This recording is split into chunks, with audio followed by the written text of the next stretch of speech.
우리가 지난 시간에 부활장으로 알려진 고린도전서 15장을 살펴봤는데 이 말씀 가운데 특별히 23절과 24절의 말씀 한번 찾아봅시다. 15장, 고린도전서 15장, 23절, 24절.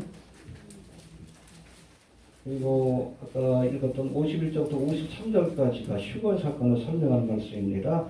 한번 봅시다. 23절, 24절 시작. 그러나 각각 자기 차례대로 되니 너희는 첫 열매인 그리스도요 다음에는 그리스도가 강림하실 때에 그에게 붙은 자요. 예, 부활의 순서가 있어요. 부활의 첫 번째 열매는 누굽니까? 그렇죠. 부활의 첫 열매가 되셨어요. 이걸로 끝나는 게 아니에요. 그 다음에는 그리스도 강림하실 때에 휴거의 사건 때 그에게 붙은 자요. 그리스도 안에 있다고 좀 살펴봅니다. 우리 성도들이 두 번째 부활의 사건에 참여합니다. 그리고 나서는 24절 뭐라고 되어 있어요? 24절 시작.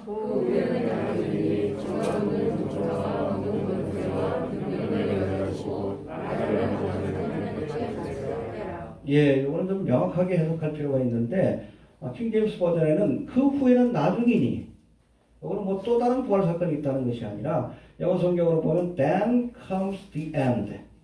그렇죠? 예수님의 부활 사건이 있고 그리스도에게 속한 성도들이 부활하게 되면 그리고 나면 끝이 오리라. 종말이 오리라. 할렐루야.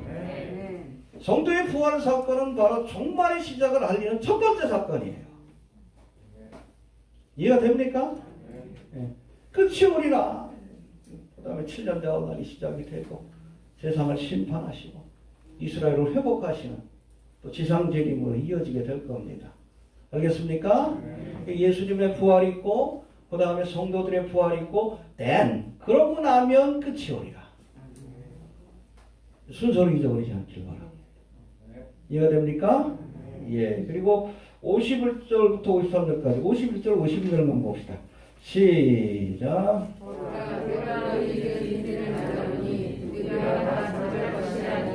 마지막 나팔에 순식간에 오려니 다 변하니 나팔 소리가 나네. 할렐루야. 그렇죠? 여러분 휴거의 사건을 부활의 사건으로, 성도의 부활의 사건을 휴거의 사건으로 설명합니다. 그래서 이 말씀하고 우리가 뒤에서 읽은 데살로니가전서 4장 16절 17절 말씀이 이 휴거의 사건을 설명하는, 그 외에도 뭐 여러 군데 나오지만 대표적인 말씀으로 알려져 있는데 오늘은 이 두 말씀을 중심으로 해서 전에도 몇 번 설교한 것 같지만 우리 종말론을 한번 좀 정리합시다. 네, 그래서 뭐 요한계시록까지 한번 좀 다니엘서도 중요한 것도 좀 살펴보고 요한계시록까지 한번 좀 살펴보는 것이 좀 필요할 것 같아요. 그럴 수 있는 시간들이 되시길 바랍니다. 휴거에 대해서 강의합니다. 첫 번째 휴거에 대한 정의를 우리가 살펴봐야 할 텐데 데살로니가전서 4장 17절 한번 봅시다. 시작. 구름 속으로 끌어올려 공중에서 주를 영접하게 하시니 그리하여 우리가 항상 주와 함께 있으리라. 예, 여기 휴거라는 단어가 나오죠. 어디 나옵니까? 끌어올려. 이거를 여러분 한자로 바꾼 게 끌 휴자에다가 득거자. 이게 바로 휴거입니다. 이해가 됩니까? 삼위일체라는 단어가 성경에 나와요? 안 나오지. 그러나 그 내용은 나와요. 이해가 되십니까? 신학적으로 정리한 거지. 요약해야 되니까.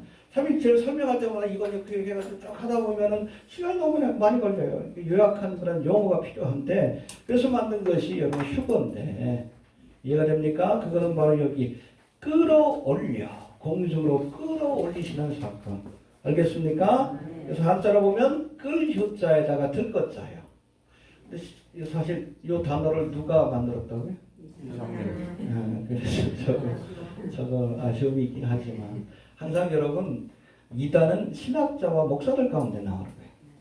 성경을 아는 사람들이 하나님의 말씀에 순복하지 않고 그것을 이용하려고 할 때에 교주가 되고 이단이 되는 거예요. 뭐 이만희도 마찬가지고 전우성이도 마찬가지고. 이해됩니까? 예. 아무튼 끌유자, 들것자, 휴거라는 단어 여기에서 나왔다고 보시면 되는데 이 끌어올린다는 단어가 헬라어로 보면 할파조라고 되어 있습니다. 해봅시다. 할파조. 예, 이거는 여러분 새가 공중에 있다가 밑을 쫙 봐요. 왜 볼까요? 먹을 게 있나. 토끼 한 마리가 있으면 느닷없이 나타나서 탁 채가는 거. 이게 할파조예요. 스매치 어웨이라고 합니다. 코트업이라고 되어 있죠. 여러분 주님께서 오실 때 그렇게 오십니다. 택한 백성들을 탁 채가실 거예요. 왜? 이 땅에는 혼란과 재앙과 심판이 임하기 때문에 공중으로 끌어올리시는 거예요. 이게 할파조예요. 알겠습니까? 여기서 여러분 라틴어 보면은 라피오라는 단어가 나옵니다. 라피오. 할파조가 이제 420년 제롬에 의해서 불게이트 역으로 이렇게 바뀌어질 때 번역이 될 때에 라틴어로는 라피오라는 단어가 사용이 되죠. 같은 뜻입니다. 여기서 바로 랩처라는 영어 휴거라는 단어가 나온 겁니다. 뭐 성경에 뭐 휴거라는 단어가 없는데 이게 어디서 나온 거냐? 이거 가짜다. 그럼 여러분 성경의 번역 과정을 이해를 못하는 거고 신학적인 의미를 이해를 못하는 무지의 소치입니다. 알겠습니까? 그렇게 따지려면 삼위일체도 없으니까 성경에 단어가 삼위일체는 없는 것이다. 그렇게 얘기해요. 무식하지. 얼마나 무식한 건데. 분명히 여러분 휴거의 사건에 대해서 설명합니다. 고린도서 15장과 오늘 읽은 데살로니가전서 4장 16절과 17절에서 여러분 휴거를 부인하려면 이 말씀 없애버려야 돼요. 성경에서 가르치는 아주 중요한 교리 중에 하나라는 것. 가르쳐야 돼요. 가르쳐야 돼. 안 가르치니까 문제지. 하나님의 말씀에 더해서도 안 되지만 빼면 안 돼요. 지 마음대로 빼. 요즘 목사들이 그런다 그래서 창세기부터 쭉 성경 강의하고 나서 유다서에서 다시 창세기로 넘어가. 요한계시록을 강의를 안 해. 왜 요한계시록은 강의를 안 해요? 어찌 보면 알파와 오메가 맨 마지막을 알려주는 건데 요한계시록에서 제시한 여러분 하나님 나라에 대한 비전을 우리가 실현하기 위해서 그 소망을 붙들고 믿음 생활하는 것 아니에요. 시작하다 보면 결론이 없어. 가르쳐야지. 휴거대에서 가르쳐야죠. 주님 오실 날이 가까운데. 몰라서 못 가르쳐요? 배워야지. 세미나에도 안 오잖아, 목사들. 그만뒀어. 책 있어도 그렇게 잘 안 팔려요. 요한계시록 강의도 그렇게 잘 팔리지 않습니다. 이 세대가 하기 전에도 잘 안 팔려. 휴거 사건 일어나면 잘 팔릴 것 같아. 인쇄도 못 받는데.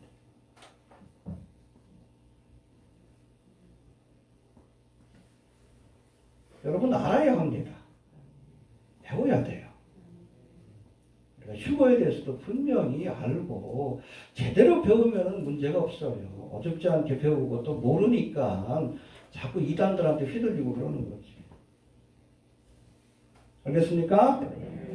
여하튼 신약 성경에 이 휴거의 사건을 이해할 수 있는 몇몇 중요한 말씀들 이외에도 나오는데 한번 좀 찾아보고 넘어갑시다. 먼저 감람산 강화로 알려진 마태복음 24장에는 이 휴거의 사건을 택함받은 성도들을 데려가시는 사건으로 공중으로 데려가시는 지상에서 공중으로 이 땅에서 하나님의 나라로 데려가시는 사건으로 소개합니다.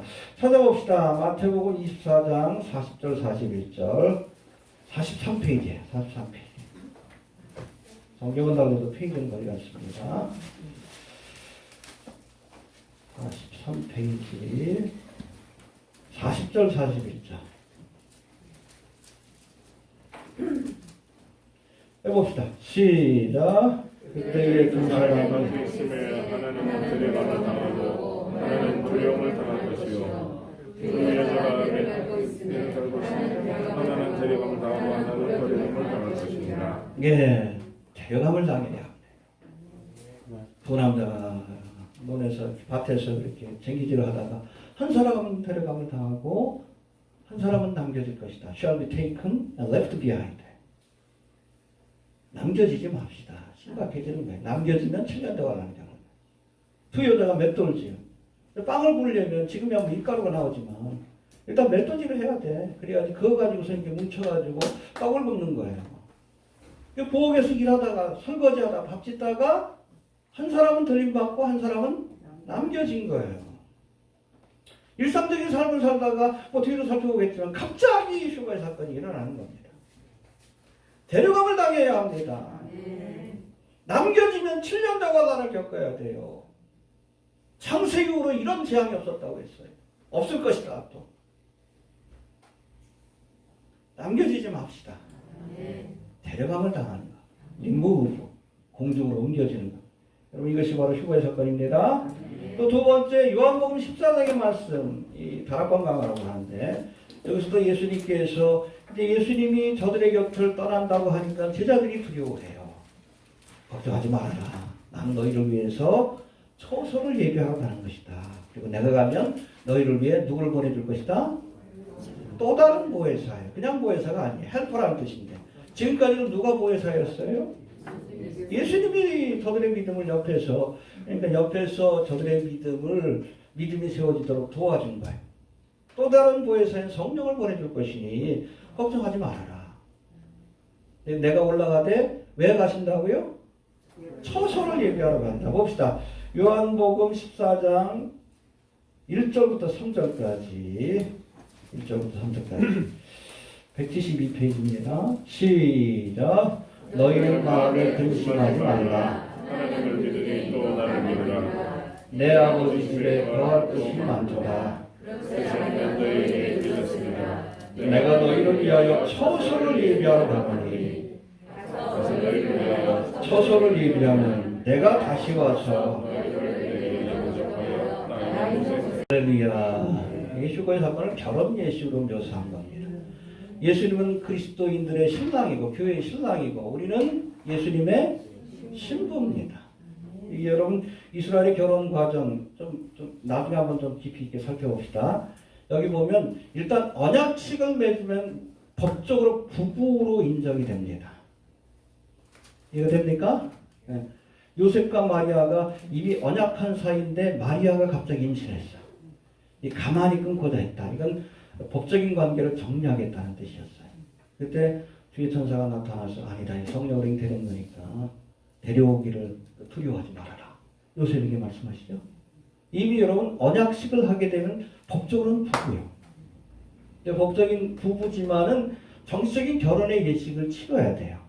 근데 결혼의 예식이 며칠 동안 진행이 됩니까? 7일 동안.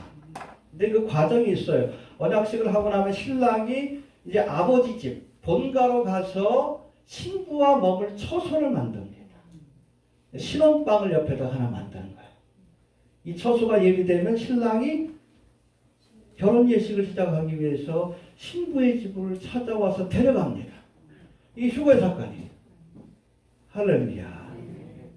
이해가 됩니까? 데려가면 전에도 말씀드렸지만 이스라엘 결혼식은 결혼 잔치를 하고 신혼여행을 가는 게 아니에요. 반대요. 이미 여러분 법적인 부부이기 때문에 그 은밀한 처소에서 일주일 동안 허니문을 갖습니다. 누구의 방해도 받지 않고. 그리고 나서 맨 마지막 날 7일째 되는 날 사람들을 초청해서 뭘 해? 혼인잔치를 하는 거예요. 우리로 따지면 결혼식을 하는 겁니다. 순서가 바뀌죠? 신혼여행 먼저 갔다 오고 나서 그 다음에 혼인예식을 하는 거예요. 아버지, 은밀하게 예비한 그 아버지 집 처소에서 허니문을 보낸 다음에 그 다음에 사람들을 다 초청해서 혼인잔치를 벌이므로 이제 모든 사람들에게 이제 공식적인 부부가 되었음을 선언하는 겁니다. 할렐루야. 아무튼 이 혼인예식을 시작을 하기 전에 신랑 되신 예수님이 신부인, 그리스도의 신부인 교회를 데려가시는 예비한 처소로 데려가는 사건이 슈가의 사건입니다.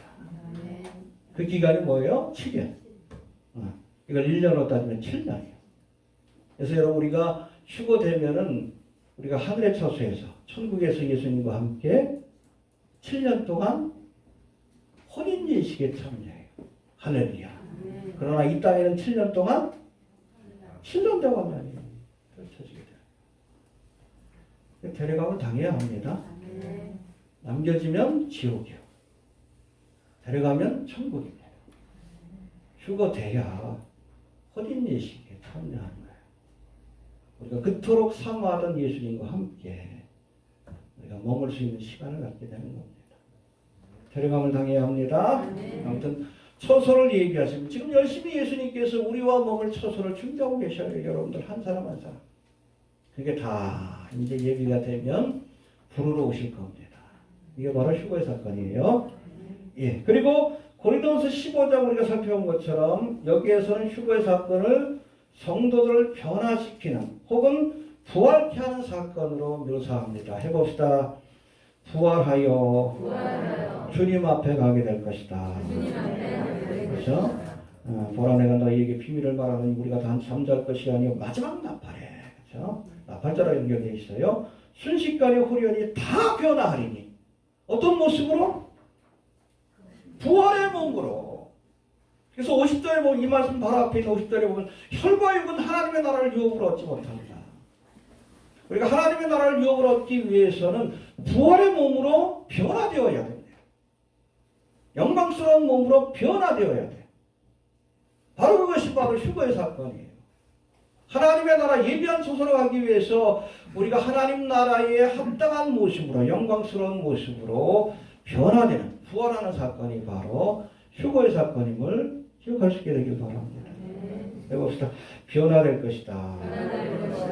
하나님의 나라에 합당한 모습으로 영광스러운 부활의 몸으로 변화되는 사건이 휴거의 사건입니다. 그리고 데살로니가전서 4장 16절 17절 이거 한번 다시 봅시다. 본문인데 16절 17절 봅시다. 시작. 주께서 회오라 천사장의 소리와 하나님의 나팔로 친히 하늘로 쫓아 강림하시니 그리스도 안에서 죽은 자들이 먼저 일어나고 그 위에 우리 살아남은 자도 저희와 함께 구름 속으로 끌어올려 공중에서 주를 영접하게 하시리니 그리하여 우리가 항상 주와 함께 있으리라. 예, 여러분 예수님께서 우리와 함께 하고 싶으셔서 데려가시는 사람. 너무나 사랑하시기 때문에. 있습니까? 함께 하고자. 영원토록 함께 하리라. 예수님 보고 싶어요? 구주를 생각만 해도 내 마음이 좋거든. 여러분 예수님을 보고 싶지 않은 사람은 휴가될 가능성이 거의 없어요. 영원토록 주님과 함께. 너무너무 사랑하시기 때문에 우리와 영원히 함께 하시기 위해서. 그래서 여러분 그 창세기에도 보면 에녹이 하나님과 300년 동안 동행하다가 하나님이 데려가시면 이 땅에 없었다. 할렐루야. 에녹이 무두셀라를 낳고 나서 하나님의 심판이 있다는 것을 깨닫고 종말을 깨닫는 거예요. 그때부터 300년 동안 하나님과 동행하는 삶을 살았어요. 그러다 어느 날 데려가신 거예요. 어느 날. 왜 데려갔을까요? 함께 하고 싶으셔서. 있습니까? 누가 휴거되어 이 땅에서 늘 주님과 동행하면서 주님을 사모하는 자들을 데려가시는 거예요. 이 결혼이란 그래요. 사랑하는 사람하고 하게 되면 천국이지만 그렇지 않으면 지옥이요. 사랑하지 않으면 결혼하면 안 돼요. 사랑해도 힘든데. 그렇죠? 사랑해도 힘든데. 힘든 거예요. 늘 함께하고 싶어서 결혼하는 거예요. 늘. 헤어지기 싫어서. 연애할 때는 헤어져야 되잖아. 주님께서 늘 우리와 함께하고 싶어서, 영원히 함께하고 싶어서 데려가는 사건이 휴거의 사건이에요. 얼마나 기쁜 날입니까? 믿습니까? 네.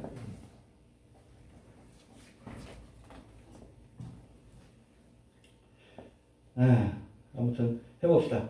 함께하고 싶어서 데려가시는 것이다. 예, 정리해 보면 휴거의 사건은 예수님께서 받은 성도들을 이 땅에서 데려가는 사건입니다. 데려가는 사건이고 당신이 예비한 처소로 영접하시는 사건이에요. 할렐루야. 또 휴거의 사건으로 성도들은 부활의 영광스러운 모습으로 변화됩니다. 하나님 나라에 합당한 영광스러운 부활의 몸으로 변화되는 거예요.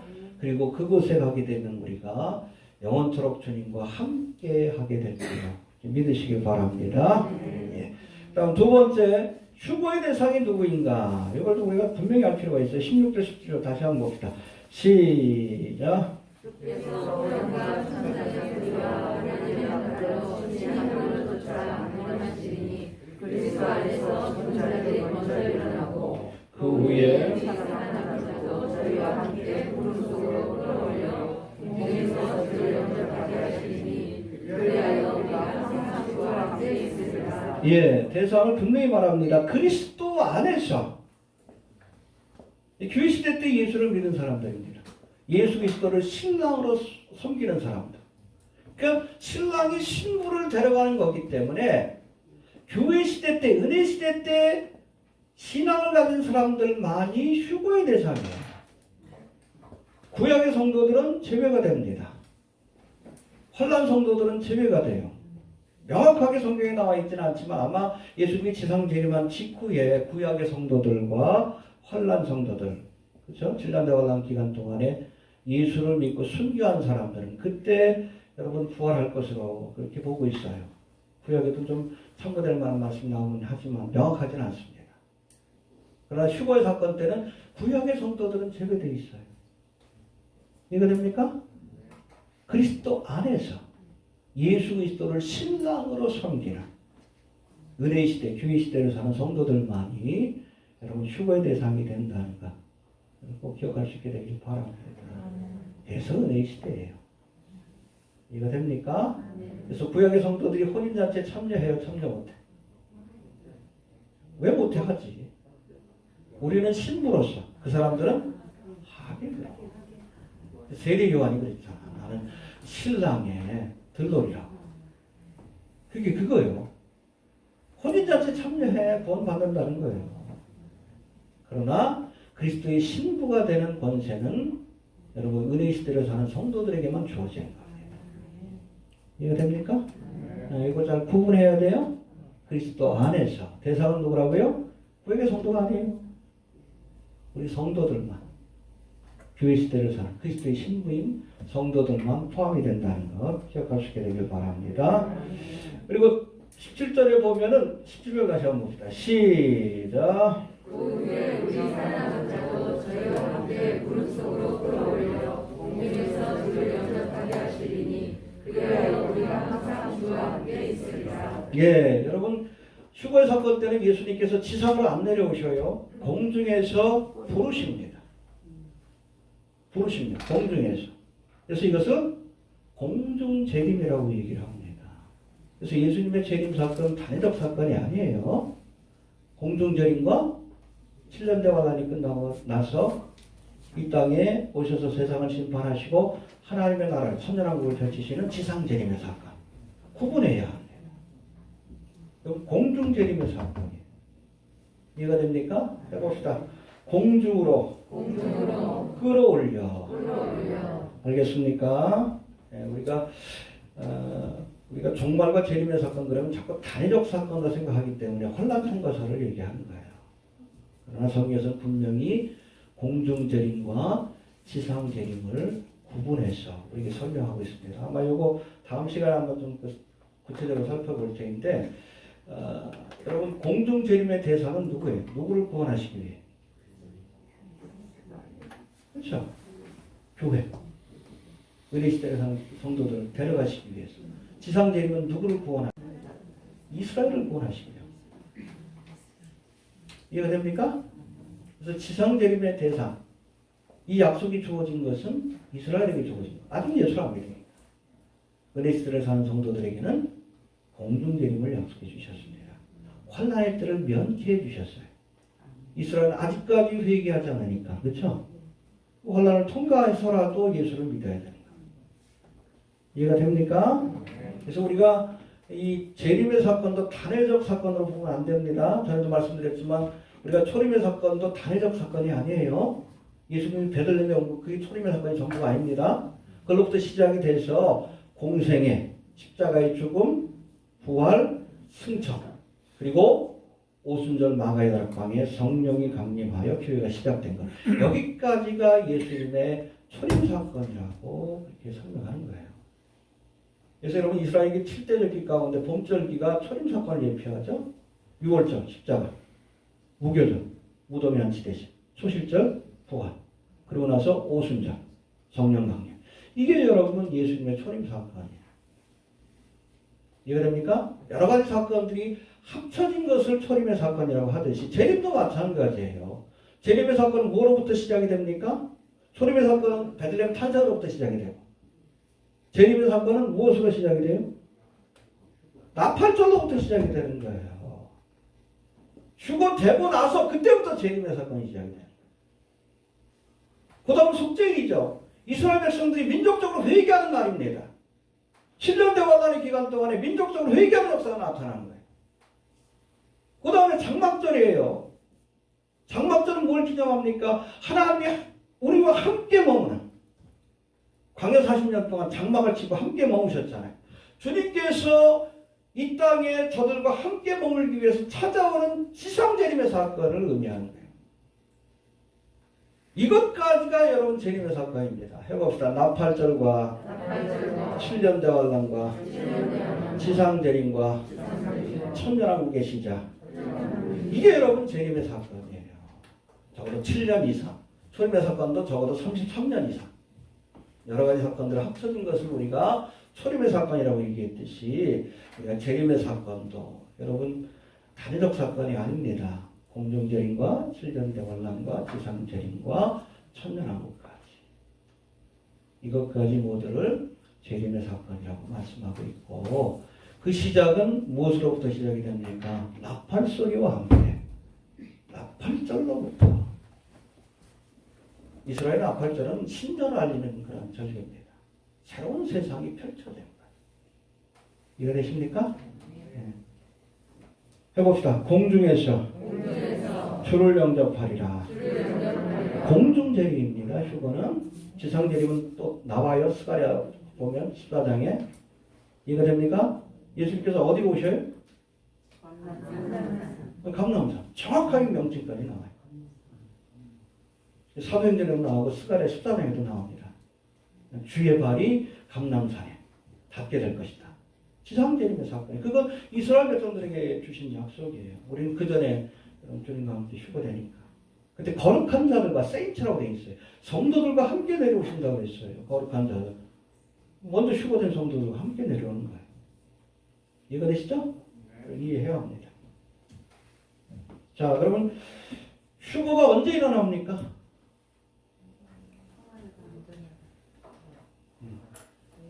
몰라요. 정확한 그날과 그 시는 모릅니다. 안다고 하면 이단이에요. 한번 볼까요? 5장 12절, 5장 1절 2절 한번 봅시다. 5장 1절 2절 시작.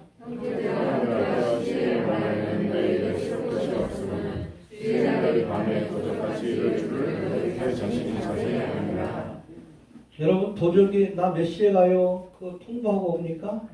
아니요. 그래서 정확한 그날과 그 시는 우리는 모릅니다. 예수님께서도 친히 말씀하셨죠. 그날과 그 시는 알지 못한다. 나도 모르고 아버지만 아신다. 예수님도 모른다고 했는데 안다 그러면 그게 이단이요. 벌써 30년 가까이 됐네. 담임 선교. 안다고 그랬죠. 언제 오신다고? 1992년 10월 28일. 그때가 나팔절이에요. 그 나팔절에 온다고 생각한 거예요. 이장님이 그래도 종방을에 나오는 거 아니까. 이 나팔절이 여러분 예수님의 휴거 사건을 예표한다는 걸 알고 있기 때문에 10월 28일이 나팔절이에요. 왜 하필 92년 10월 28일인가? 2000년에 여러분 천년왕국이 시작된다고 계산해가지고 이렇게 한 거예요. 10월 28일 날 나팔절에 주님 오시고 나서 이제 2002년이야 2003년 1993년 그때부터 7년 대환란이 시작이 돼서 2000년에 7년 대환란이 끝나고 천년왕국이 펼쳐질 거라고 나름대로 계산한 거예요. 또 뭐 어린아이들이 뭐 환상을 봤다. 이 마귀가 역사하는 거죠.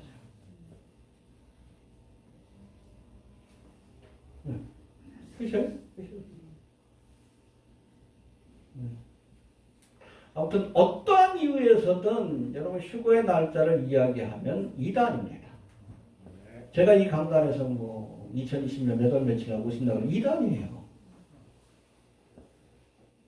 요한계시록 맨 마지막에 나와 있잖아요. 이 말씀에서 더하면 여기 있는 재앙을 더할 것이고 빼버리면 생명수에서 빼버릴 것이다. 그런 주장하면 지옥 갑니다.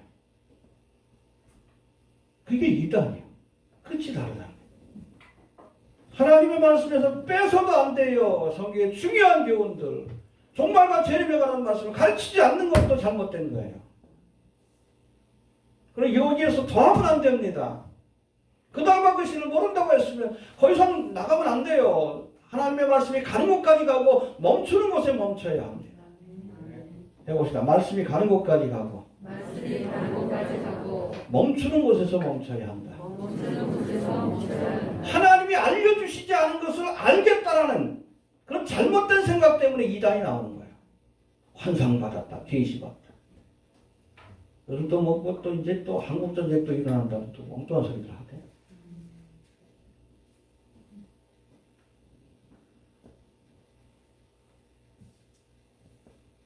말씀에서 넘어가지 않기를 바랍니다. 그날과 그 시는 몰라요. 이해됩니까? 네. 그 날짜를 이야기하는 사람들은 이단이다. 그 사람들은 어디 간다? 지옥가죠. 왜? 하나님의 말씀에서 다 했기 때문에.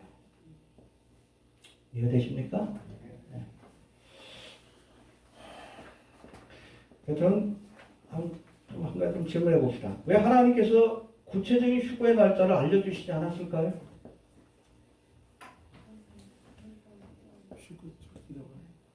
마지막까지 최선을 다하는 의미에서 알려주시지 않은 겁니다. 우리가 만약에 그 휴거의 날짜를 안다, 앞으로 10년 뒤에 온다 그러면 게을러지죠. 앞으로 한 9년 동안 내 마음대로 좀 살고 1년 바짝 예수 믿고 열심히 하고 휴거되자.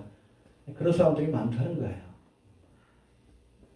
또 이제 휴거의 날짜가 이제 얼마 안 남았다, 한 달이다, 두 달이다 그러면 어떻게 될까? 어떤 현상이 일어날까요? 담이 선교하고 똑같아지는 거예요. 일도 안 하고, 직장도 그만두고, 학교도 그만두고, 신옷 입고 와가지고, 하나님의 나라를 살겠다. 극단적인 모습에 빠질 수가 있어요. 그걸 아시니까 일부러 알려주시지 않은 거예요. 마태복음 24장에서도 맷돌질 하다가, 챙기질 하다가, 그렇게 하다가, 주어진 삶에 정상적으로 최선을 다하는 삶을 살다가, 그렇게 들림받는 것이다라고 말씀하는 겁니다. 다윗 선교회처럼 흰옷 입고 교회 모여가지고 직장도 그만두고 다 그만두고 모여있다가 휴거되는 게 아니에요. 그렇게 하지 말라라고 하나님께서 알려주시지 않은 겁니다. 마지막까지 최선을 다하라고. 최선을 다하십시오. 학생이면 열심히 공부하다. 이게 주어진 딸한테 최선을 다하는 거예요. 주부로서는 열심히 여러분 뭐 아이들 돌보고 살림하다가 맷돌질 하다가 또 열심히 직장생활 하다가 전기질 하다가 최선을 다하다. 그게 달란트에 충성하는 거예요.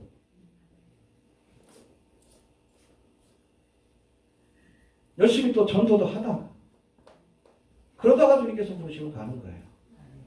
정상적인 삶을 사시길 바랍니다. 마지막까지 그렇게 하라고 하나님께서 그 날짜를 알려주시지 않은 겁니다. 이해가 됩니까? 예, 그런가 하면 갑자기 찾아올 것이다 라고 말씀합니다. 이 중요한 말씀인데 우리 3절 한번 봅시다. 5장 3절 시작.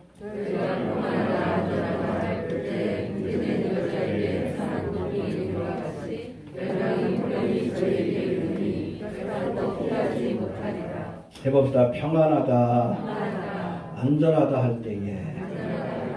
예, 근데 여기 1절에 보면은 형제들아 깨워시기에 관하여는, 그죠? 1절, 2절의 말씀은 그리스도인들을 대해서 주신 말씀이고, 여기서 말하는 저희는 하나님을 안 믿는 사람들이, 세상 사람들이 평안하다, 안전하다 할 때. Peace and Security라고 합니다. Peace and Safety. 유엔의 슬로건 중에 하나예요. 평안하다, 안전하다. 그래서 유엔 그 사이트에 보면은 아예 Peace and Security News라는 란이 있어요. 이제 지구상에 어느 곳에 평화와 안전이 위협을 받고 있다. 이건 빌 게이츠도 얘기했죠. 이건 코로나 사태로 Peace and Security가 위험에 처했다. 이런 단어들을 굉장히 좋아합니다. 특별히 여러분 세계정부주의자들이, 일루미나티들이. 부시도 연설하면서 중동의 Peace and Security를 갖고 와야 한다. 평화와 안전. 클린턴도 그래요. 오바마도 그래요. Peace and Security. 코로나 사태로 어떻게 보면 좀 평화 안전이 흔들리고 있잖아. 이게 어느 정도 수습되고 나면 주님 오실 것 같아. 평안하다, 안전하다. 그렇죠? 이 빅브라더의 세계가 구축이 됩니다. 사람들이 이제 위기가 오니까 자유를 포기하는 대신에 평화와 안전을 추구해. 이게 여러분 뉴월드 오더의 전략이에요. 이런 위기를 통해서 오더 오브 카오 아닙니까? 세계적인 위기를 통해서 사람들로 하여금 자유를 포기하게끔 만들어요. 자유를 포기한다는 건 뭐예요? 세계정부주의자들의 노예가 된다는 거예요. 노예의 표식을 놓을 거예요.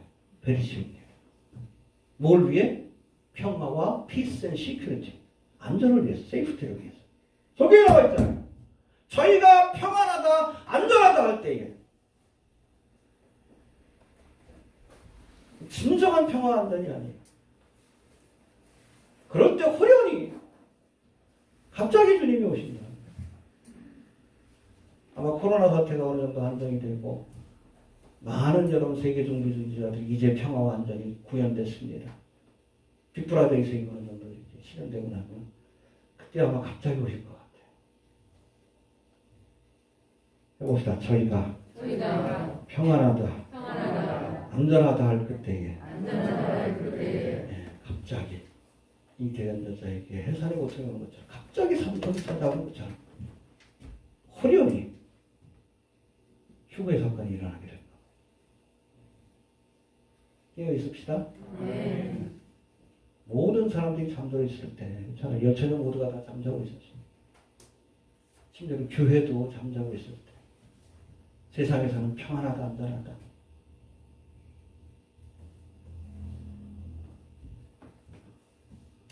해봅시다. 후련히 임할 것이다. 그래서 깨어있지 않으면 그날 우리가 믿음으로 영접할 수가 없는 거예요. 이거 됩니까? 이처럼 여러분 믿지 않는 사람들에게는 도적과 같이 임하지만 그러나 보니까 빛의 아들들에게 어둠의 자식들에게는 세상 사람들에게는 또 하나님을 믿는다고 하면서도 하나님의 말씀을 모르는 사람들에게는 도적과 같이 오지만 그러나 빛의 아들들에게는 도적과 같이 임하지 않으리라. 우리가 그날과 그 시는 몰라요. 그러나 대충 시대의 징조를 살피면서 주의 오심이 임박했다는 것을 알 수 있다는 겁니다. 할렐루야. 5절 한번 봅시다. 4절 5절 시작. 형제들아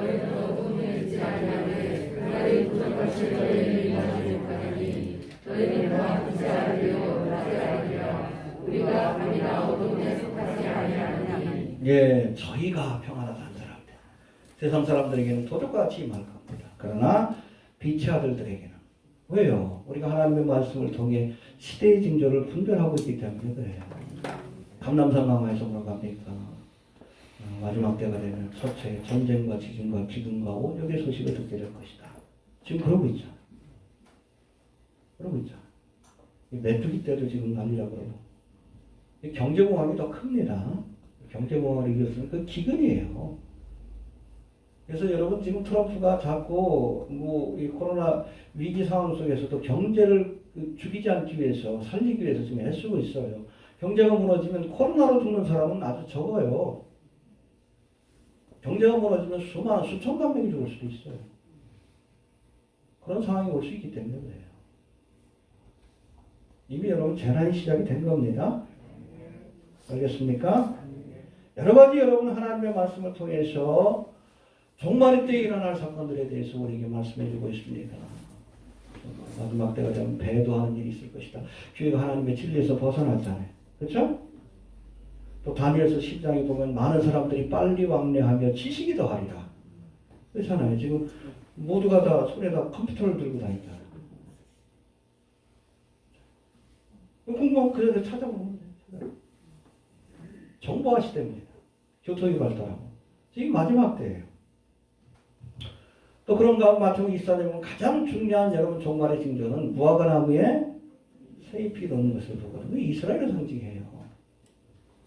죽었던 무화과 나무, 겨울에 죽었던 것 같은 무화과 나무에 세잎이 돋는 것을 보거든. 이스라엘이 회복되는 것을 보거든. 그날이 가까운 줄로 알라. 벌써 70몇 년이 지났는데 1948년 54일 1900년 동안 사라졌던 이스라엘이 역사 속에서 다시금 등장해요. 그때부터 종말의 타임테이블, 종말의 시계가 움직이기 시작했다라고 보시면 됩니다. 왜? 여러분 요한계시록의 예언이 종말에 관한 예언이 문자적으로 성취되려면 이 예언을 성취해야 될 이스라엘이 있어야 돼요. 성전도 세워져야 합니다. 이미 그런 일들이 진행되고 있죠. 이런 시대의 징조들을 통해서 또 마지막 때 가지고 또 곡감하고 이런 얘기를 합니다. 거기까지 왔잖아요. 주님 오실 날이 가깝다는 것을 우리가 알 수 있어요. 그날과 그 시는 몰라도. 그러나 주의 오심이 임박했다는 정도는 우리가 압니다. 너희에게는 도적과 같이 임하지 못하리라. 해봅시다. 너희에게는 도적같이 임하지 못하리라. 하나님의 말씀으로 깨어서 시대의 징조를 바라보고 있는 사람들에게는 도적과 같이 임하지 못할 겁니다. 근데 한국교회는 도적과 같이 맞이할 것 같아요. 대부분 한국교회는. 너무 몰라. 샌더스라는 사람이, 칼 샌더스가 1960년대 후반에 70년대인가요? 그때 CIA 그 요청을 받아가지고서 베리칩을 만든 거예요. 거기 뭐 한 2만 5천 개인가 부품이 들어간다고 하는데 이 사람이 그거 만들 때만 해도 그게 짐승의 표가 될 줄 몰랐다고 합니다. 예수를 안 믿기 전이에요. 예수를 믿기 전이에요. 근데 그러고 나서 개발을 끝냈어요. 그리고 그것을 오른손과 이마에 놓아야 된다는 거. 왜냐하면 리튬 전지가 들어가거든요. 지금 여러분 베리칩은 두 가지 종류의 수동형이 있고 능동형이 있습니다. 수동형은 가까이 센서를 대야지 그래야지 거기에 있는 정보를 우리가 읽을 수 있어요. 능동형은 배터리가 들어갑니다. 리튬 배터리. 근데 리튬 전지를 쓰기 위해서는 온도가 높아야 돼요. 온도 차이가 심해야 됩니다. 그래서 그것을 몇백만 달러를 줘가지고 의뢰를 했대요. 과연 우리 인체 가운데 어디에다가 놓아야지 이 베리칩이 배터리, 리튬 전지가 충전이 될 수 있는가? 두 군데가 나왔대요. 여러분 어린아이도 아프면 어디에다 손을 대? 그렇죠. 가장 온도가 높은 것이. 그리고 어디요? 정확하게는 넥타이라고 해가지고 헬라어로 능한 손입니다. 왼손잡이에겐 왼손이 자주 쓰는 손이에요. 자주 쓰는 손. 자주 쓰니까 열이 나지. 오른손잡이는 오른손. 왼손잡이는 왼손을 자주 쓰지. 밥 먹을 때도 왼손. 이게 텍스타일이에요. 능한 손이라는 뜻입니다. 근데 여러분 왼손에 들어왔으니까 아니다. 아니에요. 지금 받는 대부분의 베리칩은 수동형이기 때문에 상관없어. 여기에 받든 여기에 받든 상관없어요. 짐승들처럼 등에다 박고 상관없어. 그러나 능동형 베리칩은 앞으로 바뀌는 베리칩은 배터리 충전이 돼야 되기 때문에 그래야 여러분 인터넷 통해서 5G망을 통해서 인터페이스가 되는 거예요. 정보를 주고받을 수 있는 겁니다. 그러려면 여러분 반드시 자주 사용하는 손, 오른손과 이마에 받아야 합니다. 몇백만 달러를 줘가지고 용역을 해가지고 발견을 했대. 그리고 개발하고 나서 예수를 믿은 거예요. 예수를 믿다가 어느 날 요한계시록 읽다가 깜짝 놀랐대. 처음에 예수 믿을 때는 많은 목사님들과 어려운 책인가 나중에 읽어 그러더래. 그냥 제껴놓고 있다가 어느 날 갑자기 그냥 그래도 궁금해가지고 봤더니 요한계시록 13장에 나오는데 자기가 만든 게 그 짐승이 되더래. 그래서 이 양반이 돌아다니면서 간증한 거예요. 내가 짐승의 표를 만들었다. 이게 짐승의 표로 쓰여질 것이다. 너무나 잘 알잖아요. 그 내용에 대해서. 근데 여러분 보면 인터넷상에는 특별히 우리나라에 칼 샌더스를 모함하는 글들이 많아요. 그거는 여러분 칼 샌더스가 이렇게 전국 교회를 다니면서 또 해외를 다니면서 이렇게 베리칩이 짐승의 표가 될 것이다 라고 얘기를 하니까 거기에 동조하지 않는 신학자들. 우리나라에도 많죠? 대체 신학을 하는 사람들. 이런 사람들이 칼 샌더스를 인신공격하고 사역을 못하게끔 만든 거예요. 뭐 가짜 학위를 가졌다. 아니요.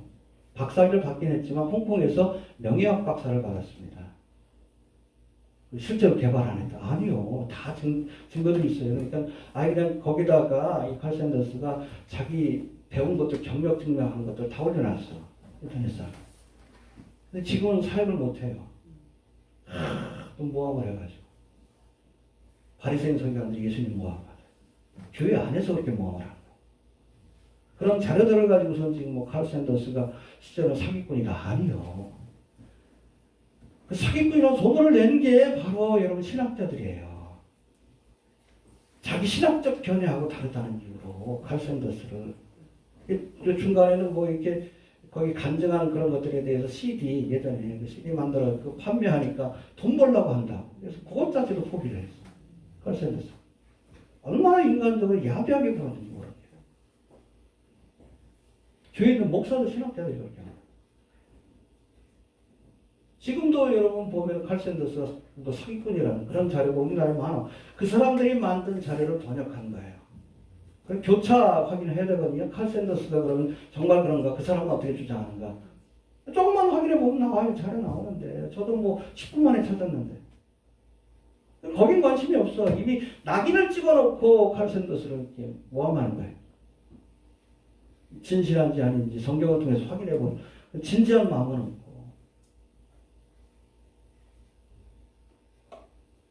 더 이상 뭘 보여줍니까?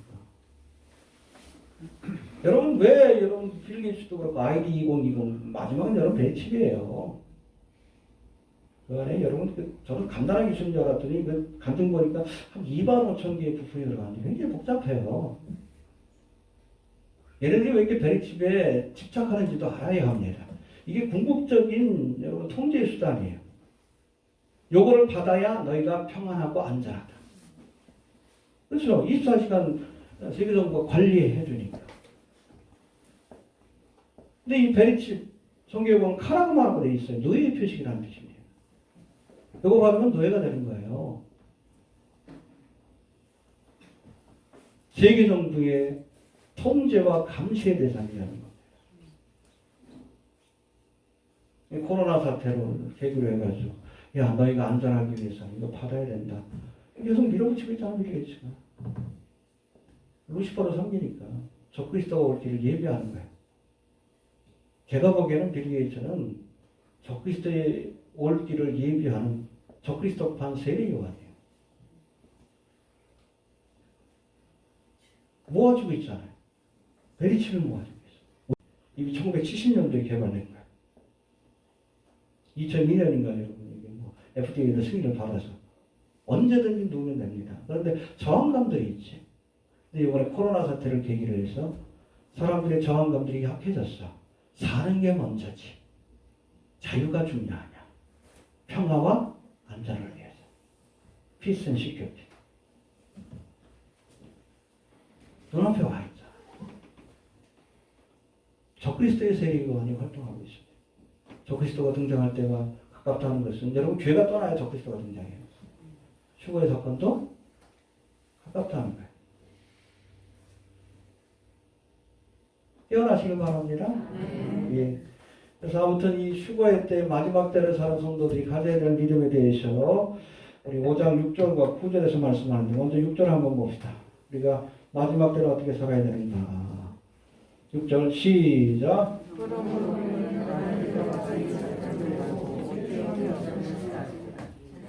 자는 자들은 밤에 자고 취하는 자들은 밤에 취하되. 예, 됐습니다. 해봅시다. 깨어 근신하라.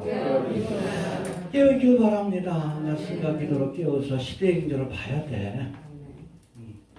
파수꾼은 깨어있잖아요. 다른 사람들 다 자도. 우리가 하나님의 말씀으로 저쪽에 적이 오는 걸 보고 있어야 돼. 쓰나미가 몰려오는 걸 보고 나팔을 불어야 돼요. 그 얘기 하나? 우리 교회에서 열심히 하잖아요. 인터넷을 통해서. 블로그와 유튜브를 통해서.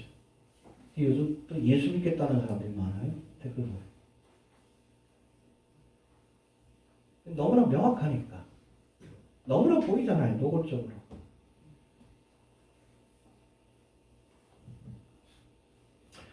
깨어 있어야 합니다. 깨어서 시대의 징대로 분별하면서 주어진 삶에 최선을 다하고 언제든지 부르시면 떠날 수 있는. 알겠습니까? 주관으로 허리를 동이고 지팡이를 쥐고 신발을 신고 언제든지 주께서 부르시면 떠날 준비를 해야 합니다. 해봅시다. 깨어 있어야 한다. 또 근신하라 말씀합니다. 해봅시다. 근신하라. 이거는 뭐 절제하라. 술 취하지 마라. 방탕한 삶을 살지 말아라. 왜? 주의 오심이 임박하기 때문에 알겠습니까? 세상에 대한 미련 욕심 좀 끊어버리고 조금 더 주님을 가까이 하시고 알겠습니까? 네. 그럴 수 있게 되길 바랍니다. 뭐 이번 주 선거에 있었지만 그거 중요한 것도 아니에요. 그게 뭐 중요해? 전쟁만 하면 되지. 이해됩니까? 어쨌든 요번에 흥미로워요. 정의당이 요번에 그냥 완전히 저거 했죠?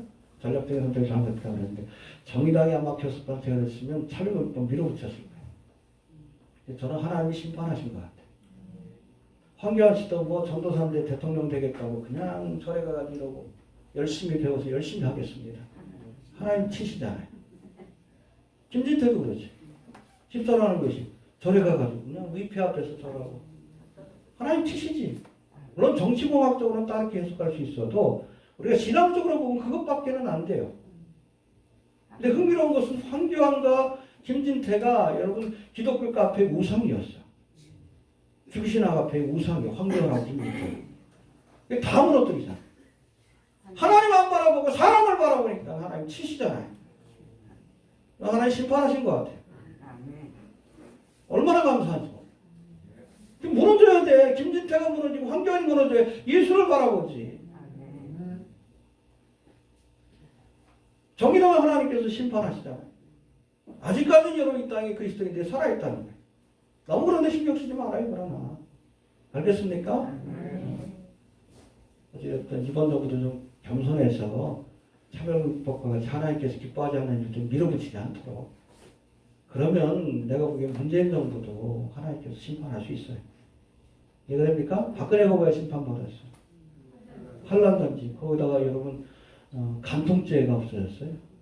가정이 무너졌습니다. 이게 아주 심각한 사건이에요. 지금 여러분 뭐 부부가 서로 이렇게 해도 어떻게 처벌할 방법이 없어요. 법적으로 처벌할 방법이 없어. 그걸 누가 없앴어? 황교안이 법무장 같아. 하나님 심판 안 하고 있어요. 신앙적으로 보면 달라요. 우리 그리스도인들은 신앙적으로 해석을 해요. 문재인 정부도 이번 사태를 계기로 해가지고 아무튼 빌 게이츠가 신났어. 대한민국하고 같이 하려고. 뭐 그런 것도 있지만 아무튼 이번 사태 와중에 그래도 이스라엘에게 진단키트도 보내주고 아브라함을 복되게 하는 거예요. 아무튼 하나님의 역사와 또 악한 영의 역사가 같이 진행되고 있다고 보시면 됩니다. 어찌됐든 나라와 민족을 위해서 좀 기도해 주시고 너무 크게 좀 관심 갖지 마셔요. 어차피 떠나야 합니다. 그래도 코로나 잘 극복을 하고 있잖아요. 다른 나라에 비해서. 미국은 교회들이 굉장히 난리도 아니에요. 뭐 부활절 예배를 못 드리니까 어떤 교회 같은 경우는 아예 그냥 차에서 우리가 영화 보듯이 그렇게 예배를 드렸는데 경찰이 와가지고 막 두들겨 패면서 $500짜리 벌금 내게 돼. 성도들한테. 미국에서도 이런 문제를 벌어져요. 주마다 좀 다르죠. 특별히 민주당이 이렇게 장악한 주 같은 경우에 교회에 대한 반감이 있으니까 저 그리스도의 세력들이 미국 안에서 이런 일이 벌어져요. 뭐 교회는 통제가 있긴 하지만 그래도 예배 드릴 수 있는 것만 해도 얼마나 감사합니다. 네. 어찌됐든 도와줄 건 도와주고 또 경계할 건 경계하고 그러나 너무 세상 나라에 그렇게 크게 관심 두지 마십시오. 왜? 우리는 어차피 나라의 사람들 누가 대통령이 되면 뭐고 정도예요. 전쟁만 안 나면 돼요. 조금만 시작하지. 그거만 됩니다. 이렇게 있기를 바랍니다. 예. 또 두 번째 아주 중요한 말씀이 나오는데 5장 9절 한번 봅시다. 시작. 하나님이 우리를 세우시면 유하시며 예배하시며 아니요 오직 우리 예수 그리스도로 말미암아 공로를 얻게 하신 것이라. 예, 여기 보니까 하나님이 우리를 세우시면 노하심 헬라어는 오르게라고 되어 있는데 영어는 로스라고 되어 있습니다. 7년대 환란이에요. 하나님이 우리를 세우시면 노하심에 이르게 하심이 아니요 7년대 환란을 면제시켜 주신다는 겁니다. 그 전에 휴거의 사건이란다. 환란 전 휴거를 증거하는 가장 강력한 말씀 가운데 하나예요. 이것하고 1장 10절의 말씀이 그렇습니다. 1장 10절 한번 봅시다. 데살로니가서 1장 10절 환란 전 휴거를 증거하는 말씀이에요. 자 봅시다. 1장 10절 시작. 또 죽은 자들 가운데서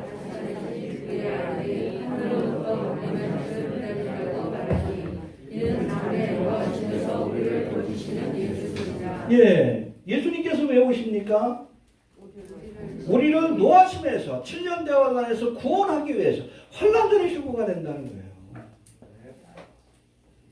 그리고 여러분 뭐 요한계시록 3장 10절에 나오잖아. 내가 인내의 말씀 지켰은즉 시험의 때를 면피하리라. 환란 통과 안 합니다. 여기 나왔죠?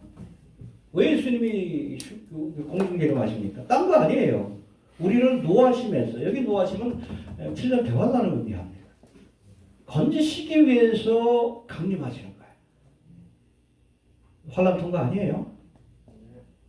이해가 됩니까? 이 진노에서 건지시기 위해서 성경에도 나와 있잖아요. 여러분 홍수 심판을 내리기 전에 노아와 그의 가족을 어디에다가 방주 안전한 처소에다 옮겨놓고 나서 심판하셨어.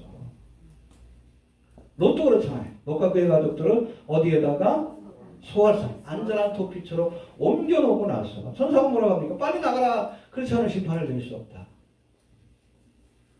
옮겨놓고 나서 그러고 나서 심판하시는 거예요. 여기 나와 있잖아요. 우리를 노하심에 이르기 위한 것이 아니다. 노하심에서 구원하기 위해서 강림하시는 것이다. 환란 통과설 아니에요? 저기 나와 있습니다. 환란전 휴거를 분명히 얘기해요. 이해가 됩니까? 네. 자꾸 성경을 모르니까 제대로 모르니까 환란 통과설 얘기합니다. 휴거의 사건이 왜 일어나는지도 모르는 거예요. 이건 여러분 혼인잔치가 시작이 되는 거예요. 생각을 해보세요. 환란 통과설을 얘기하는 사람들은 7년 내내 부인 될 사람 두들겨 팬 다음에 결혼시켜요. 그게 환란 통과설이에요. 죽을 때까지 두들겨 패. 7년 동안. 그러면 나 결혼하자. 이 사이코예요. 예수님이. 재앙이 임하기 전에 데려가시는 거예요. 사랑하니까. 환란 통과 얘기하는 사람들 예수님을 사이코로 보는 거예요. 말도 안 돼요. 여기 나와 있잖아요. 진노하시면서 구원하기 위해서 강림하십니다. 7년 대환란에서 구원하기 위해서 여러분 주님께서 오시는 겁니다. 할렐루야. 그래서 여러분 우리 그리스도인들이 갖고 있는 종말에 대한 믿음, 소망은 복된 소망이라고 하는 거예요. blessed hope라고 하는 거예요. blessed hope. 환란을 통과한다 그러면 여러분 이게 뭐 cursed hope지. 이게 저주받은 소망이지. 만약에 환란을 통과한다 그러면 좀 마라나타라고 기도 못할 것 같아요. 제가 먼저 갈게요. 그러지. 제가 죽고 나서 오세요. 근데 여러분 초대교회 성도는 알아요. 이것이 우리를 진노 가운데 구원하시기 위해서 오신다는 거 아니까. 그러니까 빨리 오셨으면 좋겠다. 요즘 같으면 또 그렇잖아. 응? 이제 좀 막배기를 보여주시는데 더 어떤 일들이 일어날지 모르잖아요. 지금은 뭐 온역이 뭐 5%가 죽는다, 뭐 많은 데는 뭐 10%가 죽는다 그러지만 여러분 7년 대환란이 시작되면 온역으로 4분의 1이 죽어, 20억이 죽어요. 20억이. 아마 더 센 놈을 뿌릴 것 같아, 이놈들이. 네? 센 놈을 뿌릴 것 같아. 7년 대환란 시작돼요. 뭐 그것도 하나님 퍼미트 하는 거지. 한 20억이 죽어나와 있고. 그래야 말을 들으니 베리집도 다 받고. 그렇게 될 것 같아. 깨어납시다. 예. 정리합니다. 휴거의 사건은 신랑 되신 예수님이 신부인 교회를 데리러 오시는 사건입니다. 할렐루야. 어디로?